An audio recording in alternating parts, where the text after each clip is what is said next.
Lintang. Nggih. Gonge seleke 6 gedhe wa 6 cilik bablaske nggen mulai sing ngendang ini ora ono sampean balalalala. Lah pripun niku? Balalalala sinden semene iki rumah saku ya arep digoncengke kabeh. Aduh. Kok apa ya sedeng, Mas? Mutar deh kan. Aisa. Ganti sing ning gone studio 2. Lah iya, Sopo iki? Iki Mbak Berliana Faradita, sarjana pendidikan saking Univet Semarang. Asli saking Blora. Iya. Angkat tangan dulu dong. Dada-dada dulu gini. Sinden saiki racae ayu-ayu kabeh. Wes skincare larang-larang kok. Karo bayarane dalang ki larang skincare sinden.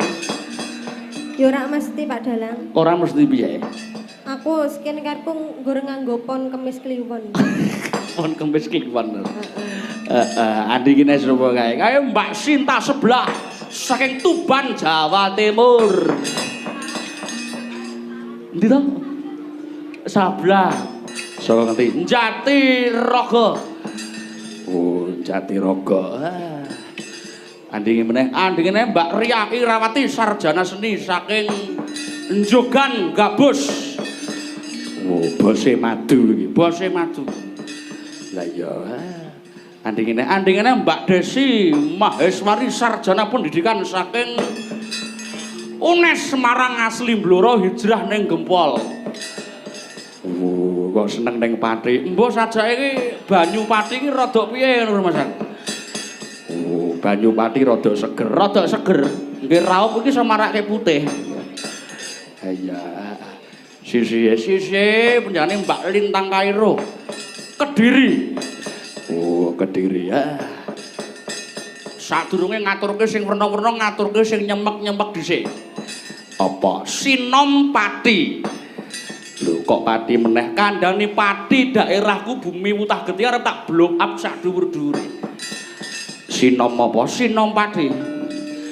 Lah ya kuwi mbiyen karyane Cak Dikin almarhum saka Banyuwangi. Zaman mbiyen iki gawe-gawe lagu-lagu Pati nek para penonton isih enek sing kepareng pirsa kaset campur sari ngono kae ana soto kemiri, ana bandeng presto, ana batik bakaran dan lain sebagainya. Kuwi salah satune ana Sinom Pati. Sinom biasa ming cakepane sing diganti. Oh, lah iya. Dadi lagu-lagu Pati isih sak propirane tak selametke. Mbiyen pas aku mayang hari jadi Pati ning Jaya kuwi acara dinas. Iya, laguku lagu Pati kabeh tak tulisi, tak lacaki kecekel. Notasine ora bakal punah. Sok kapan diunekke raketang pisan pindho men ora ilang. Oh, Pati iki ya duwe karya padha ae. Wes, pokoke putra mahkota Pati iki kudu berkembang. Ha iya. Sapa sing kepareng nembang? Panjenenganipun Mbak Lintang Kairo. Oh, Mbak Lintang Kairo. Sugeng dalu, Dik. Nggih, sugeng dalu Ki, Mas Dalang. Ya ampun. Nggih, nderek pitepangan saderengipun. Nggih. Keng Kediri jam pinten, Dik?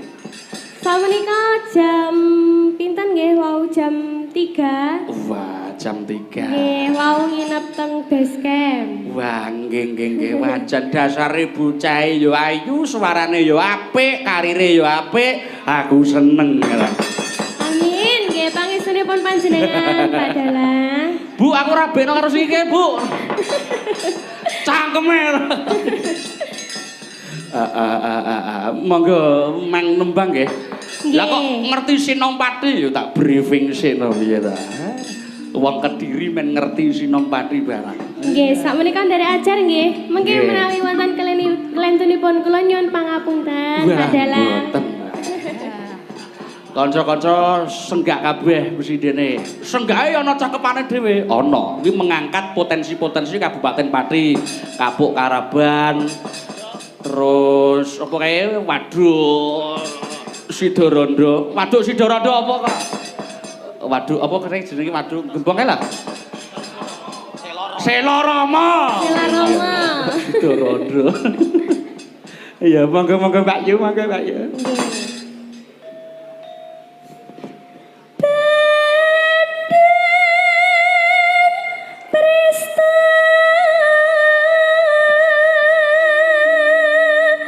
Ing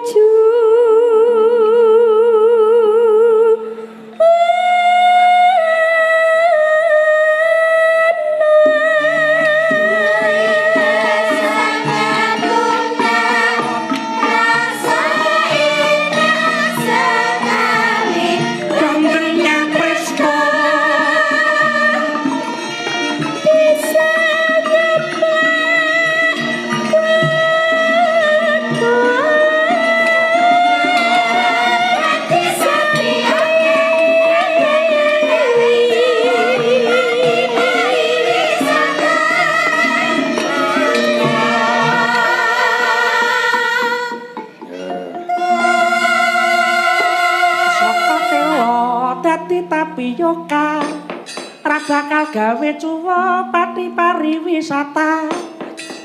Ya iki kacakepane pokoke tentang potensi-potensi sing ana ning nggone Kabupaten Pati. Luar biasa sekali nggih Pak Dalang. Nggih, monggo manglajengaken.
Malintang. Nggih. Gonge seleke 6 gedhe wa 6 cilik bablaske nggen lakon batik bakaran. Wis khusus iki all artis neh.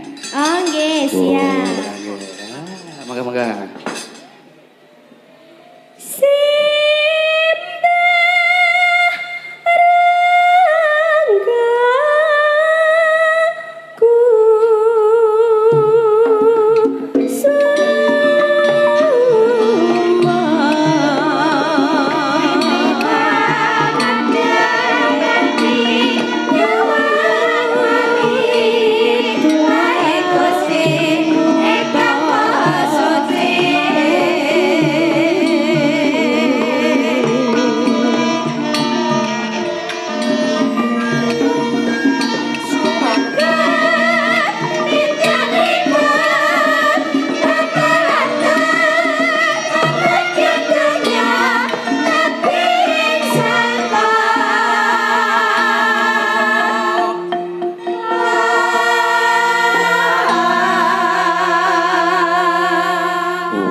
Kok sempet-sempete nggarap iki. Apiyen biyen iki critane eneng pamungkutan ning ndi Sidakerta apa ndino lali aku.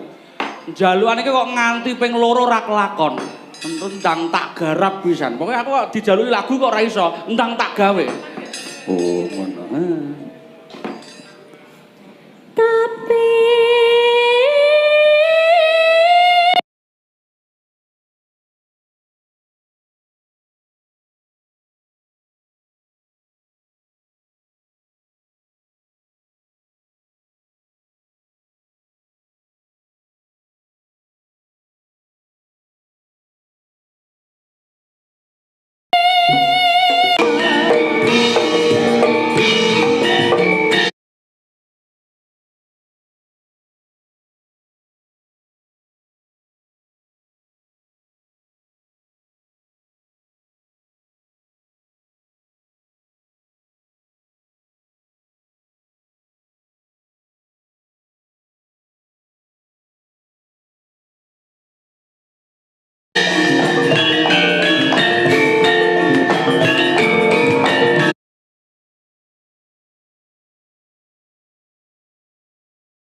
luar biasa kok. Wah.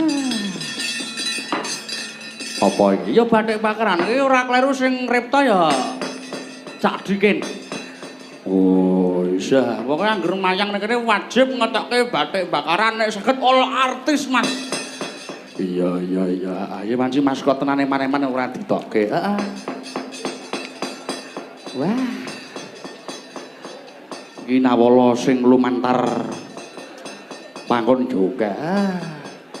Kami keluarga besar paguyuban guyup rukun mengucapkan selamat hari bersih desa Bakaran Wetan. Semoga seluruh warga desa Bakaran Wetan diberikan kesehatan dan rezeki yang melimpah. Oh iya. Nyuwun tembangan gugur gunung sambel kemangi. Terima kasih.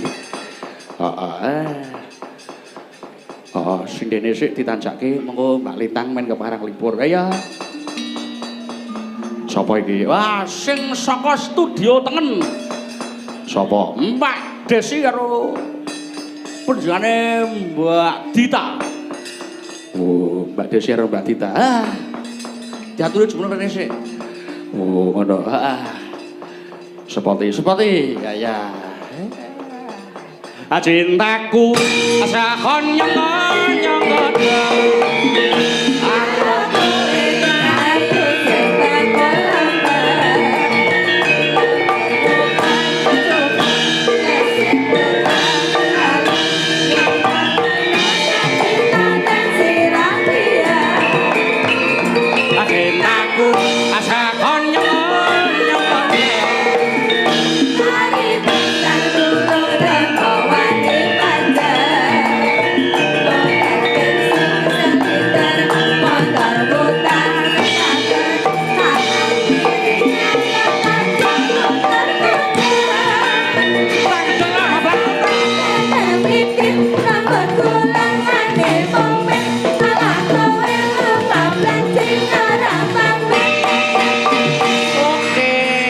Selamat malam Mbak Yu. Selamat malam Mas Dalang. Lah iki Mas aku sinden sing ora tau prei ning gone festival Lapitan ya anu dalang ngendi kok amen eksis sinden loro iki. Mbak Desi karo Mbak Dita iki perawan kabeh iki sing loro iki. Nggih, perawan. Perawan jahitan. Jahitan pinten? Aku ora lho, Mas. Oh, iya. Jangan fitnah. Wis rabi kuwi wis isih perawan ya Yu ya. Lah piye arep dicek po? Oh iya. Iki ya. KTP-ne tok paling. Heeh, presiden loro karo iki presiden sing ora trima, ora nyukuri marang nikmate Gusti. Lah ngopo lho? Wis dikeki laris sinden ya isih buka usaha. Iku sinden loro iki. Oh, sing Mbak Desi usahane apa? Mbak Desi iki usahane krecek. Lho nek arep ngersake krecek, wah, kreceke Mbak Desi luar biasa. Ruwenyah Mas nggih.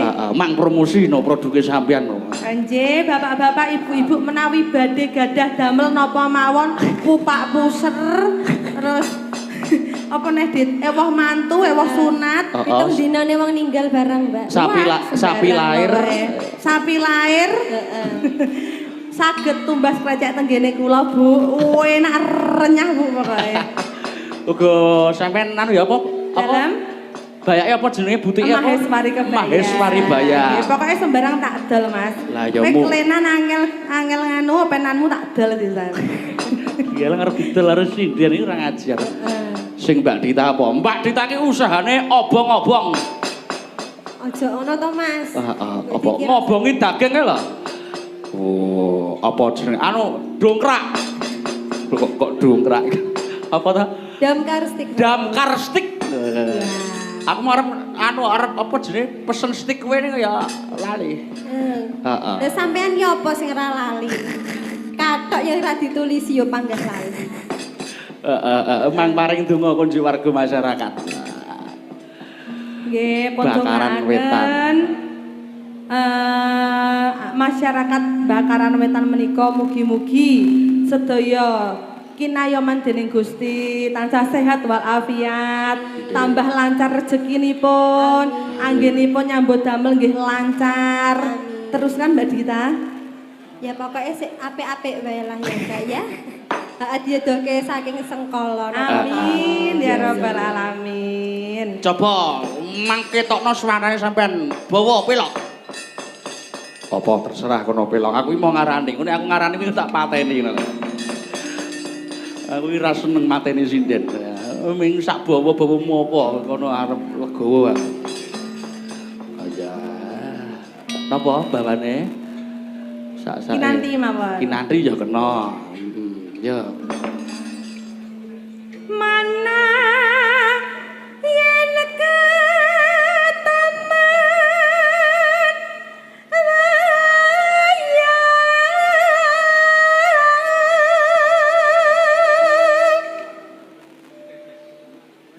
tepang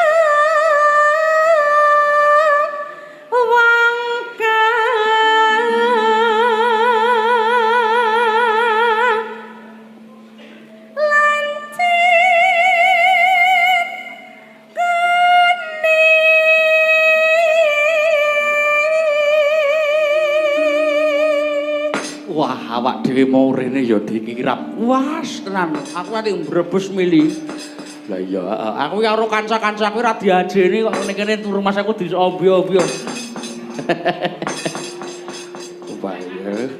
Karo kanca-kancaku ra kajen aku kok kaya balane dhewe kok. Ning kene rumah aku kok iso disubyo-subyo karo wong sak desa. Lah iya. sunatane jenengan dadi berarti. Apa? Sunatane jenengan dadi berarti. Lah kok dadi? Lagi mau disubyo-subyo. Apa wis sunat? Sunat. Oh, rung sunat to. Halo, Monata.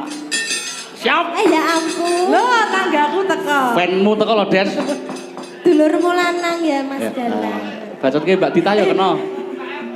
Sak RT Mas karo aku Mas. Sak RT kowe to? Iya Mas. Wah, lah. Ku Pak RT ku kok ngawur. Lah terus sampean nyanyi ning kamar mandi nu terus disawer ya. Loh, 2000 Mas. Kamar iki panggah 2000 pokoke. Ramundak. Iya, bacotke ya.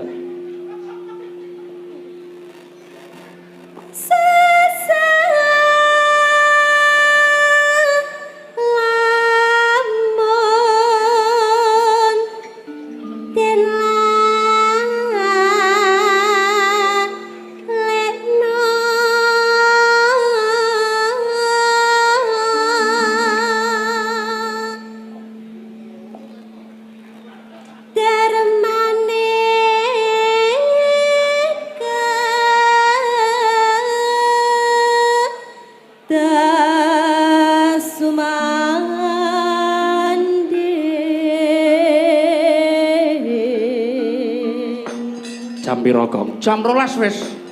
Lah biasane umum iki jam 12 wis ndang rampung lagu-lagu ndang sabetan. Liyane nek aku duwe strategi dhewe.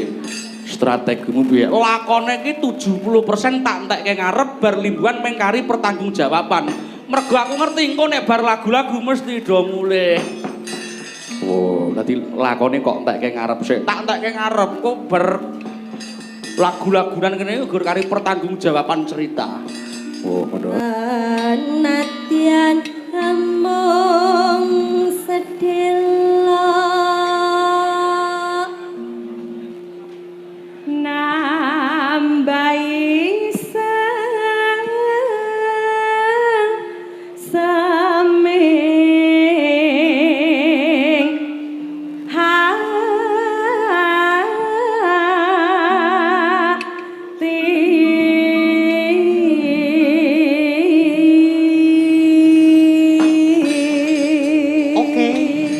tembange orang sing nyuwun saka panitia apa Nyidam Sari. Oh, Nyidam Sari. Iki kanca-kanca WMC saking Bojonegoro ya keparang rawuh sebanipun Pak Karno. Saka Jonegoro. Saka Jonegoro kuwi beteng utama lestarine wayang kulit. Oh, WMC iki apa? Wayang Mania Community Group. Pengkeluruk wayang. Oh, saka Jonegoro. Ah, iso Juni awak dhewe ya ning Jonegoro tanggal 22 ngrao. Oh, iso. Aku ya arep gawe paguyuban Mbak Dita, Mbak Desi.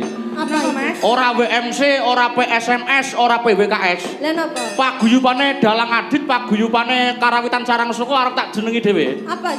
VCS. V Fans Carangsuko. F Mas F. Oh, F. nganggo F ta? Fans pakai F. Oh, tak kira nganggo V. Banter Tak salah. kira VCS Nanti fans pikiranku Carangsuko. rusuh lho, Mbak. Iya, Aku iya, ora ngerti iya. yo. Coba kayak apa ya? Mangga buka saka vokal. Mangga Mbak Desi.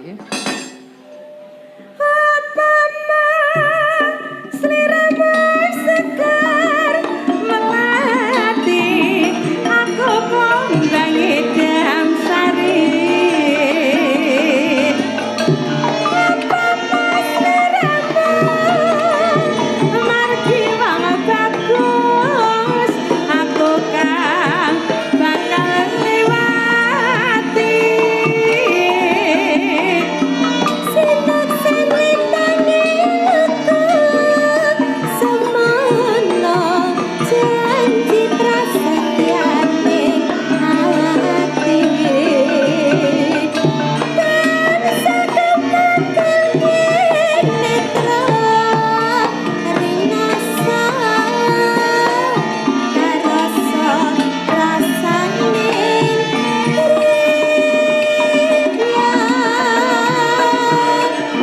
Mitra sajagat raya kalingana wakil lan samudra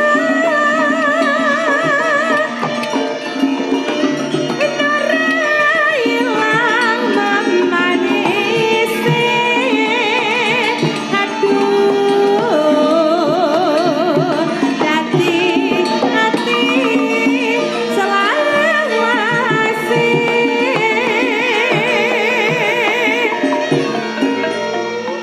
Wah. Mau sore ya gawe untrang-untrang ngendang barang. Lah ya dawuh panitia, dawuh Pak Karwi. Mas sak propirane sampeyan gandeng cah karawitan, cah isi kudu raketan sithik nyekel gamelan. Biyen nek Pak Mantep ngoten nika nyepenge rebab, nek Pak Anom ngoten nika riyen nyepenge gender. Lah sakniki cobi mang sampean nyekel kendang. Wah. Lah iya iso mengges-mengges nganti aku ae. Jebule iso ngendang barang ya. Lah aku naboki apa-apa ya iso. Aja meneh kok naboki kendang. Nah aku iya apa? Wah, engko tak kandhani. Nek aku ayem Mbak Desi. Lah pripun? Biasanya kan nganu, iki dino kan nyekel kendang. Nggih. Biasanya tuh nyekeli sinden tuh ya. Lambemu ora. Aku rong tau kok. Aku ki nek karo sinden-sindenku dhewe iki wah tenan tak jaga.